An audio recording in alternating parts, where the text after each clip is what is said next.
Hello everyone, how are you all? Hope you all are fine and safe at your home. मैं हूं आपकी हिंदी अध्यापिका दीपा त्यागी from Guru Tegh Bahadur public school. और आज हम कक्षा 6 की हिंदी पुस्तिका का पाठ 1 करेंगे, जो कि कविता है। कविता का शीर्षक है कर्मवीर। क्या आप जानते हैं इसके लेखक कौन है? इसके लेखक का नाम है अयोध्या सिंह उपाध्याय, जिनको हम हरिओद जी के नाम से जानते हैं। उन्होंने बहुत सुंदर कविता लिखी है। इस कविता के माध्यम से वो हमें कर्मवीर व्यक्तियों के बारे में बताना चाहते हैं। कर्मवीर का अर्थ होता है जो अपने कर्मों द्वारा विजय प्राप्त करे। जी हाँ, जो व्यक्ति कर्मठ होता है उसे हम कर्मवीर कहते हैं। आप देखिए, जिंदगी में कितनी सारी मुश्किलें आती हैं, कितनी सारी चीज़ों का हमें सामना करना पड़ता है, लेकिन जो व्यक्ति हंसकर और डटकर उनका सामना करता है उसी को हम कर्मवीर कहते हैं। तो चलिए इस कविता के बारे में जानते हैं। देख कर बाधा विविध बहुविघ्न घबराते नहीं। देख कर बाधा विविध बहुविघ्न घबराते नहीं। रह भरोसे भाग के दुख भोग पछताते नहीं। इन पंक्तियों में कवि ने क्या कहा है? सबसे पहले मैं आपको अर्थ बताऊंगी। विघ्न, विघ्न का अर्थ होता है जो परेशानियां होती हैं, जो हमारे सामने रुकावटें आती हैं। और भाग, भाग का अर्थ होता है भाग्य, यानी कि आपकी किस्मत। तो इन पंक्तियों के माध्यम से कवि हमें क्या कहना चाहता है? वो बता रहे हैं हमें कि कर्मठ व्यक्तियों में क्या गुण होते हैं, उनकी क्या विशेषता होती है।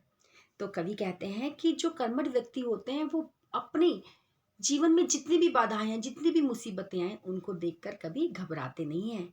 वो कभी ये नहीं सोचते कि भाग्य के भरोसे मैं रह लूं और मैं अपना काम छोड़ दूं। नहीं, वो निरंतर अपने काम में लगे रहते हैं, जिससे उन्हें असफलता का मुंह नहीं देखना पड़ता और वो एक दिन सफल हो जाते हैं।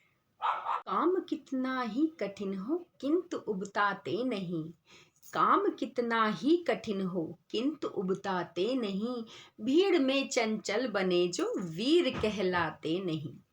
तो यहाँ पर कर्मठ व्यक्ति के बारे में बताया गया है कि जब कर्मठ व्यक्ति कोई काम करता है और उसके सामने कोई परेशानी आ जाए, बहुत बड़ी कोई विपत्ति आ जाए, तो वो उसको देखकर उबताते नहीं है। उबताते का अर्थ है घबराना। उसको देखकर वो घबराते नहीं है।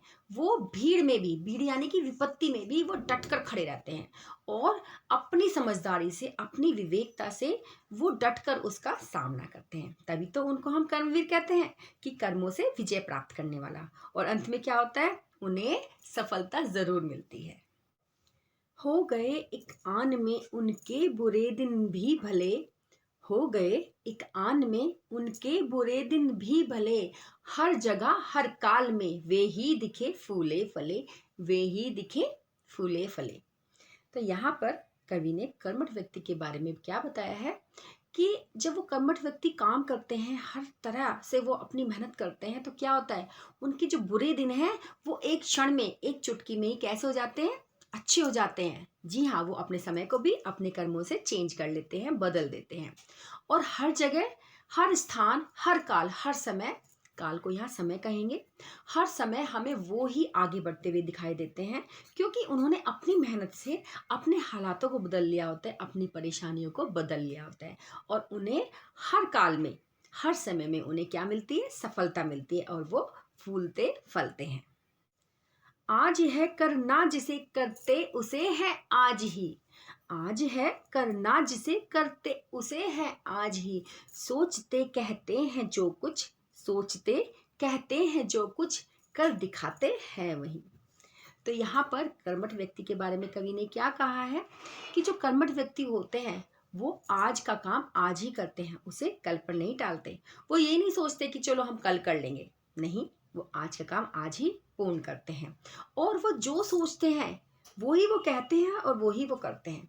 उन्हें ये नहीं होता कि वो कहते कुछ और हैं, करते कुछ और हैं। जैसे होते ना दो मुंह वाले लोग, कि उनको कहना कुछ और होता है लेकिन वो करते कुछ और हैं। जो कर्मठ व्यक्ति होते हैं वो अपने कहे अनुसार ही करते हैं और वो ही कर दिखाते हैं। मानते सबकी है सुनते, मानते सबकी है सुनते, है सदा सबकी कही, जो मदद अपनी है करते इस जगत में आप ही।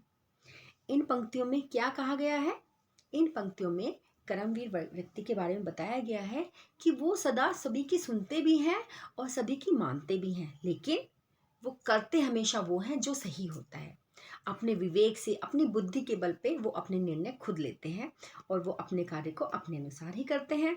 और आपने सुना है ना कि जो खुद की मदद करता है उसकी मदद ऊपर वाला भी करता है। ऐसे ही होते हैं कर्मठ व्यक्ति। वो संसार में कोई भी विपत्ति आ जाए, वो अपनी मदद खुद अपने आप ही करते हैं, अपने लिए वो खुद ही खड़े रहते हैं। वो किसी से ये उम्मीद नहीं रखते कि कोई उनके लिए बोलेगा, क्योंकि अगर वो सही है तो ऊपर वाला भी हमेशा उनके साथ है। भूल कर भी दूसरों का मुंह कभी तकते नहीं, भूल कर भी दूसरों का मुंह कभी तकते नहीं, कौन ऐसा काम है वे कर जिसे सकते नहीं, कौन ऐसा काम है वे कर जिसे सकते नहीं। तो यहाँ पर कर्मठ व्यक्ति के बारे में क्या बताया है कि कर्मठ व्यक्ति चाहे कितनी भी परेशानी आ जाए, चाहे कोई भी ऐसा काम आ जाए जो उनसे करना उन्हें असंभव लगता हो, फिर भी वो दूसरों का मुंह नहीं देखते कि कोई आएगा और उनकी मदद करेगा। नहीं, वो अपनी विवेकता से, अपने दृढ़ निश्चय से उस काम में लगे रहते हैं, जुटे रहते हैं। उनके सामने कोई ऐसा कार्य नहीं होता जिसको वो पूरा ना कर सके। जो कभी अपने समय को यूं बिताते हैं नहीं, काम करने की जगह बातें बनाते हैं नहीं। तो यहाँ पर कवि ने क्या कहा है? यहाँ पर कवि ने कर्मठ व्यक्ति के बारे में ये बताया है कि कर्मठ व्यक्ति हमेशा अपने काम में लगे रहते हैं।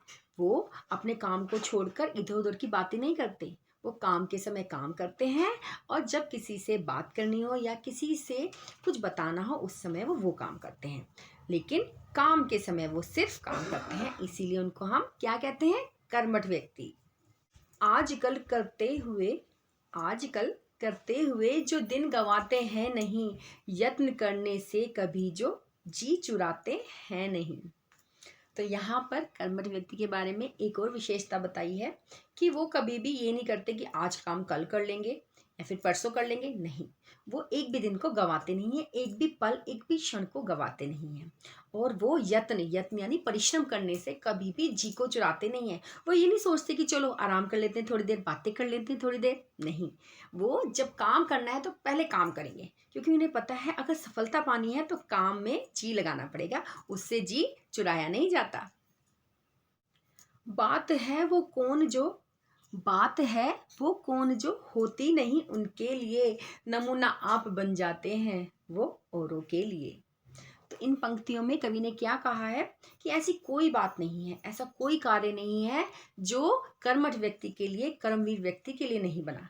कर्मवीर व्यक्ति हर कार्य को सिद्ध कर देता है अपनी मेहनत से, अपने कर्मों से, और वो एक नमूना बन जाता है। नमूना यानी कि उदाहरण, एक उदाहरण बन जाता है उन लोगों के लिए जो हमेशा सोचते रहते हैं या जो हमेशा अपना समय व्यर्थ करते रहते हैं, उनके लिए वो एक उदाहरण बन जाता है। तो इस कविता में हमने कितनी सारी बातें सीखी जो एक कर्मवीर व्यक्ति के लिए बताई गई हैं, और जो हमें भी अपने जीवन में उतारनी चाहिए, ताकि हम भी सफलता को प्राप्त कर सकें और दूसरों के लिए उदाहरण बन सकें। तो आशा करती हूँ आपको ये कविता अच्छे से समझ में आई होगी। अगली वीडियो में हम इसके प्रश्न उत्तर करेंगे। तो मिलती हूँ अगली वीडियो में। नमस्कार।